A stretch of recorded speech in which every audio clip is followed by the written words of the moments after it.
آپ سن رہے ہیں طبقاتی جدوجہد، انقلابی سوشلزم کا علمبردار، طبقاتی سماج کی عید، تحریر لال خان۔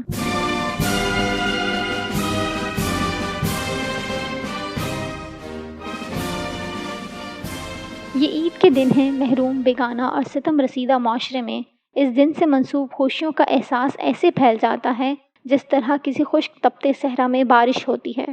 نخلستانوں میں تو یہ بارش مزید ہریالی اور شادابی لاتی ہے، لیکن صحرا میں یہ پھوار ایسے غائب ہو جاتی ہے جیسے کبھی برستے بادلوں کا گزر ہوا ہی نہیں تھا۔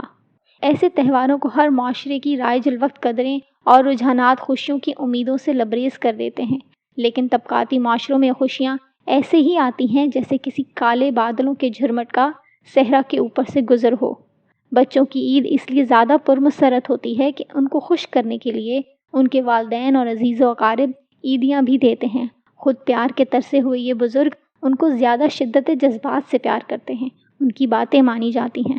غریب طبقات کے لوگ قرض لے کر نئے کپڑے اور کھلونے اپنے بچوں کو دلوانے کی کوشش کرتے ہیں، لیکن عید کے روز لاکھوں کروڑوں بچے ایسے بھی ہوتے ہیں کہ راحت اور خوشی کے تہوار والے دن بھی مشقت سے چھٹکارا حاصل کرنے سے قاصر رہتے ہیں۔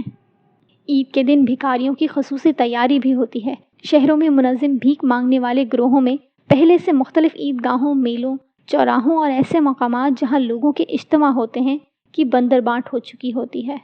عید کے خطبوں میں انسانیت کا احساس جگانے کے درس دیے جاتے ہیں، ہمدردی اور رحم کرنے کے ثواب بیان کیے جاتے ہیں، سخاوت کے بدلے جنت میں انعامات کے قصے سنائے جاتے ہیں اور فطرانوں کو غریبوں، ناداروں اور محروموں میں بانٹنے کی تلقین بھی کی جاتی ہے۔ فطرانے کے ریٹ مقرر ہوتے ہیں۔ اس روز بالادست اور درمیانے طبقے کی بلائی پرتوں میں فیاضی کے جذبے کچھ زیادہ ہی مچل اٹھتے ہیں۔ یہ شاید کفارہ ادا کر کے مصنوعی تسکین کے حصول کی کوشش ہوتی ہے۔ عید کی سیاسی معاشیات کی بنیاد خیرات ہے۔ ایک طبقاتی سماج میں استحصالی نظام چلانے کے لیے جہاں محنت کش طبقات سے نظام کو تسلیم اور برداشت کروانے کے دوسرے سینکڑوں ہتھ کنڈے اپنائے جاتے ہیں، وہاں خیرات خصوصاً چند دہائیوں سے جاری بحران اور عدم اصلاحات کی وجہ سے زیادہ اہمیت کا اوزار بن کر ابھری ہے۔ عید کے دن اس کا زیادہ واضح اظہار اس لیے بھی ہوتا ہے کیونکہ ہر خیراتی شخص و ادارہ اس کو اپنی تشہیر کے لیے استعمال کرتا ہے۔ اس تشہیر کا مقصد نیک نامی کا حصول، مخیر ہونے کا تاثر اور دریا دلی کا اظہار ہوتا ہے، لیکن عید والے دن بھی اس عدم مساوات اور محنت پر سرمایہ کی ستم گری کے نظام کے بنیادی ضوابط نہیں بدلتے۔ ایک ہاتھ جیب سے پیسے نکال کر دیتا ہے، دوسرا ہاتھ اس خیرات کو وصول کرتا ہے۔ دینے والا ہاتھ بھی انسان ہی کا ہوتا ہے اور لینے والے کو بھی انسان گردانا جاتا ہے، لیکن یہ مقدر نہیں ہے بلکہ آدمی کے بنائے ہوئے نظام کو تقدیر بنا کر مسلط کیا گیا ہے۔ ظاہری طور پر تو دونوں کا تعلق نسل انسان سے ہے، لیکن نظام زر اس نسل کو مالدار اور محروم کی تفریق میں چیر دیتا ہے۔ ہر پیدا ہونے والا بچہ پیدائش کے وقت تو محض انسان ہی ہوتا ہے، بعد میں وہ مذہبی، نسلی اور قومی پہچان میں ڈھال دیا جاتا ہے۔ اچھا یا برا ہونے کے معیار ہر معاشرے اور تاریخ کے عہد میں مختلف ہوتے ہیں۔ انسان کی شخصیت ان حالات و واقعات کی پیداوار ہوتی ہے جن میں وہ پروان چڑھتا ہے۔ طبقاتی پس منظر زندگی کے معیار اور مواقع کے حصول کا تعین کرتا ہے۔ یہی وہ تفریق ہے جس سے اس سرمایہ دارانہ معاشرے کی خوبیاں اور مرتبے دولت مند اور بالادست طبقات سے تعلق رکھنے والے افراد کے پلڑے میں یہ اقتصادی اور سماجی نظام ڈال دیتا ہے۔ لیکن سوچنے والی بات یہ ہے کہ جو ہاتھ کسی کے پھیلے ہوئے ہاتھ پر خیرات دھرتا ہے اس کی نفسیاتی کیفیت کیا ہوگی، اور جو نہ مانگنے کے باوجود بھی دل میں مانگنے کی مجبوری لیے تڑپ رہے ہیں ان کے ہیجان کا کیا عالم ہوگا۔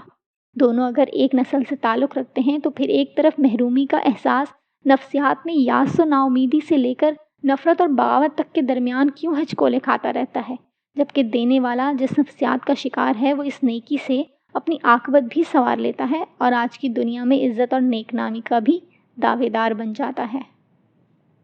لیکن محروم خاندان اور افراد خیرات کے پیسے سے عید کا پورا دن بھی نہیں گزار پاتے۔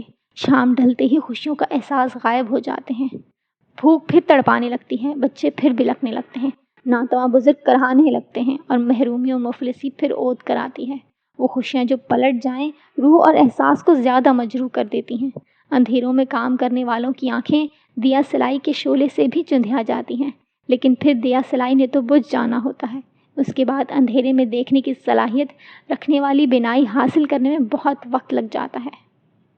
خیرات بھی اس دیا سلائی کی روشنی کی طرح ہے۔ المیہ یہ ہے کہ آج دنیا بھر میں کھرب پتی سرمایہ داروں، فلمی اداکاروں، کھلاڑیوں اور بڑے بڑے سیٹوں تک کو بھاری خیرات سے جو مسیحائی کا روپ کارپوریٹ میڈیا نے دلوایا ہے، اس کی پیروی یہاں کی سیاست، ریاست، دانش اور مذہبی پیشوائیت بھرپور انداز میں جاری رکھے ہوئے ہے۔